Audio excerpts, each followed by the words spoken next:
Cahiers, stylos, sacoches et sacs à dos, pas de doute, l'assurance fait sa rentrée scolaire. C'est le premier jour de cours pour les 40 élèves du Master Management de l'assurance à l'ENAS IFPAS. La sélection a été rude et l'année scolaire risque de l'être aussi, puisque ces assureurs en herbe ont choisi une formation en apprentissage. Chacun est accompagné par un tuteur qui va l'encadrer en entreprise tout au long de l'année.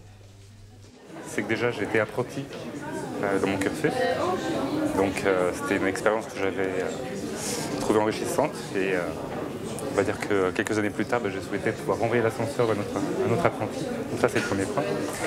Le deuxième point c'est sur la partie informatique sur laquelle j'interviens. On est sur des métiers qui sont liés à la gestion privée, à la gestion de fortune, avec des interlocuteurs qui sont plus des gérants d'actifs que des commerciaux.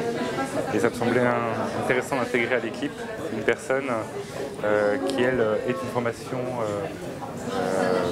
plus liée au métier d'assurance que liée à une formation informatique de base, comme les autres personnes qu'on a traditionnellement à nos côtés. 14 semaines de cours, le reste en entreprise, des partiels semestriels et un projet à rendre en fin de première année. Autant dire que ces étudiants ne vont pas chômer. Un passage difficile mais obligé pour intégrer ensuite le monde de l'assurance. C'est un monde qui évolue, on en aura toujours besoin. C'est en perpétuelle évolution. Enfin, je veux dire, l'assurance d'hier, c'est pas l'assurance de demain et ce sera comme ça continuellement. Et je pense que à très très long terme, ce sont des entreprises dans lesquelles on peut faire vraiment toute sa vie en exerçant plusieurs métiers. C'est ce qui m'intéresse aussi énormément.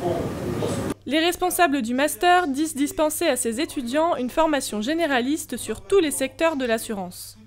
Cette année, 1350 jeunes suivent comme eux une formation en alternance à l'ENAS IFPAS.